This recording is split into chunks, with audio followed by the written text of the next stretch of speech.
kuba amaze igihe gitoya akoze ubukwe bwavugishije benshi hamwe n'umukunzi we Mimi, reka ibyo tube tubyirengagije ahubwo tugaruke ku mateka ye y'ubuzima bwe busanzwe. Uyu Ngabo Medali yavutse ku itariki 7 ukwezi kwa munani ahari mu mwaka w'1989. Uyu nguyu kandi aririmba indirimbo zo guhimbaza Imana, iz'isi ndetse n'iz'urukundo, zose akaziririmba mu njyana ya R&B ndetse na pop. Akaba umuririmbyi Ken ndetse akaba n'umwanditsi w'indirimbo. Kuri ubu Meddy yibera muri United cyangwa muri Leta Zunze Ubumwe za Amerika, ahangaha ni mu mujyi wa Chicago, aho yagiyeyo ku itariki 4 z'ukwezi kwa karindwi mu mwaka w'2010.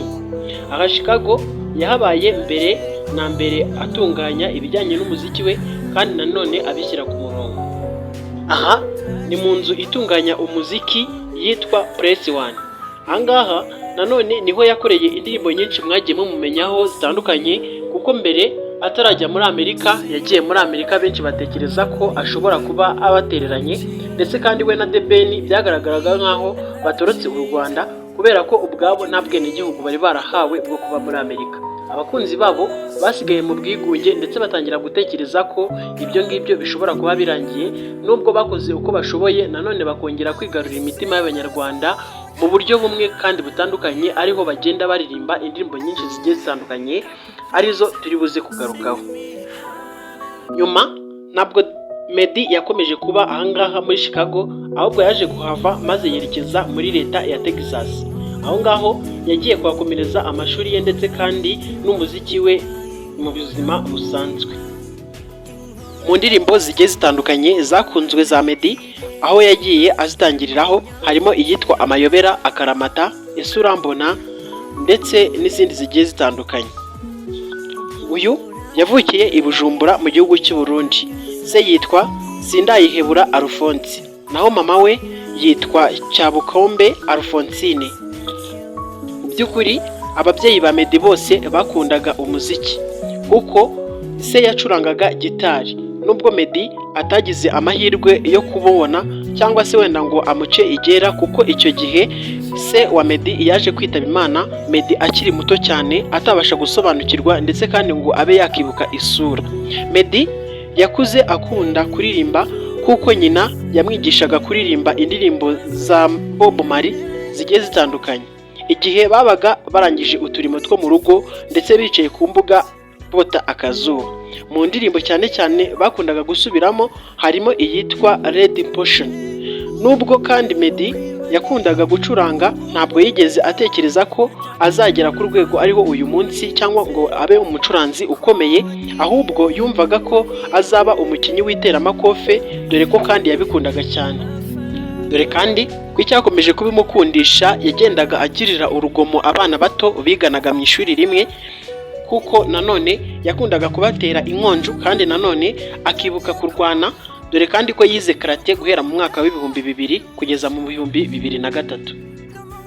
Ariko nanone avuga ko ari urugendo rwamugoye kubera ko nyina ubwe ntago yifuzaga ko uyu muhungu we akomeza kwiga ibijyanye n'iteramakofe, kandi ko agomba kwiga amashuri y'akabanza akayarangiza, ibindi byose akazabijyamo nyuma, kandi ko iyo myitozo ahora akora ari kugira ngo ajye agirira urugomo abandi, ko atabimushyigikiramo habe na gato.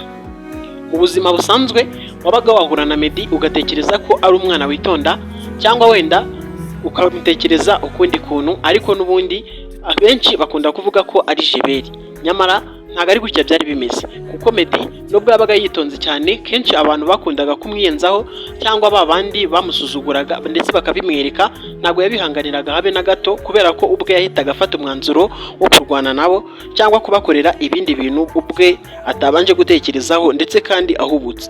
Meddy kandi yize mu ishuri ry'incuke rito ryitwaga Ecole Independent ahangaha mu gihugu cy'u Burundi. Nyuma yaho umuryango we umaze kwimukira mu gihugu cy'u Rwanda, yagiye kwiga ku ishuri rya Saint Joseph. Nyuma arangije amashuri ye abanza yize imibare n'ubugenge mu ishuri ryisumbuye rya La Colombière.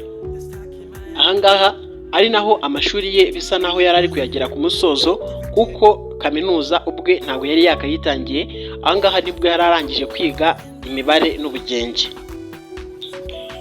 Ubu kandi muri Amerika yiga muri Toronto County College muri Texas kandi n'ubundi yiga ibijyanye na siyansi. Mu buzima busanzwe ngo yakuze akunda siyanse kandi yumvaga ko azaba umuganga. Mbere ya 2000 Meddy yaririmbaga muri antron yitwaga Justified mu rusengero rwa Zion Temple i Kigali.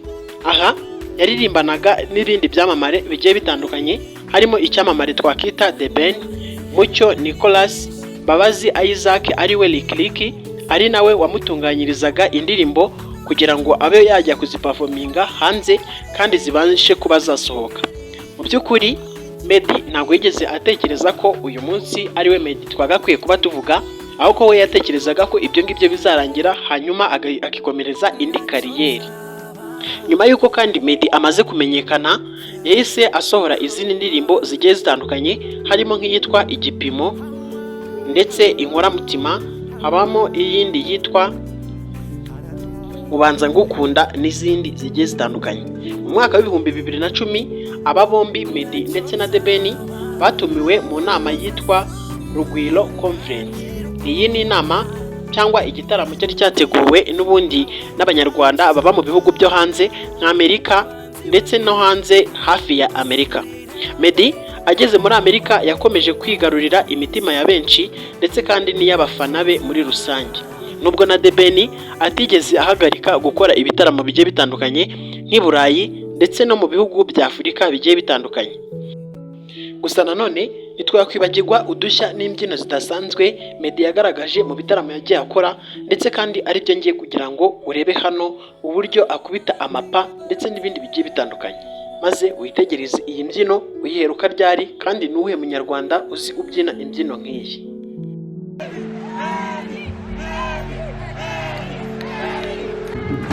Aha iki ni igitaramo Meddy yakoreye muri Canada ubwo yataramiraga abanyakanada muri rusange. Nanone bigaragara ko bamwishimiye kandi bahamagaraga mu izina rye nk'aho bamuzi cyangwa ari umuntu basanzwe babana mu buzima bwabo bwa buri munsi. Ese wabonye imibyinire yabo? Ubona nawe iragutangaje? Ngibi ngayo nguko, ngaho itegereze maze wirebere. Wageze kuri Overworld TV Rwanda, ngaho tuza maze urebe.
Iki gihe kandi abahanzi bari bazwi ku rwego ruri hejuru kuko bari batangiye kumenyekana kandi mu rwego rwa muzika. Nanone nk'uko ibintu byari bigiye bitandukanye ndetse no mu bihugu bya Afurika bigiye bitandukanye. Nyuma nibwo Meddy yaje gusohora indirimbo nyinshi zirimo Oyama, Holy Spirit, Ntawamusimbura, Burinde Bucya, Slowly, On Top ndetse n'izindi. Meddy yaje kandi gusohora igitaramo yise Ninjye Meddy, aho yaririmbye mu gihugu byinshi harimo iby'i Burayi bitandukanye. Gusa nanone ibitaramo bye ntitwatinda kuvuga ko byageze no ku mugabane wa Amerika ndetse kandi bikahasakara ndetse no mu bihugu bya Afurika harimo Kenya, Tanzania ndetse n'u Rwanda muri rusange. Ibitaramo byateguwe Airtel Rwanda. Reka kandi dore ko yagiye Safi Festival yari yateguwe na Diamond, aho bagombaga gutaramira n'ubundi bamwe mu bakunzi babo, nanone bifashijwemo n'iyi Wasafi Record. Reka nanone amateka ya Meddy Medali ariwe Ngabo tuvuge ngo Imana imukomeze, kandi ubwo yafashe umwanzuro wo kuva muri kariyeri ye yo kuririmba indirimbo z'isi hanyuma akikomereza muri gospel, Imana imukomeze. Dore kandi reka tumubwire ngo yafashe icyemezo cyiza kuko abakunzi be ni ibintu bakiriye ariko nanone byabatunguye. Nawe niba wabashije kugera kuri uyu murongo cyangwa uyu muryango mugari Ovard TV Rwanda, nizere ko wanezerewe kandi wakoze gufata umwanya wawe hanyuma ukadukurikira. Njye mwari kumwe, nitwa Thomas. Ukomeze kugira ibihe byiza. Bye. Sable best. Walk with me every day.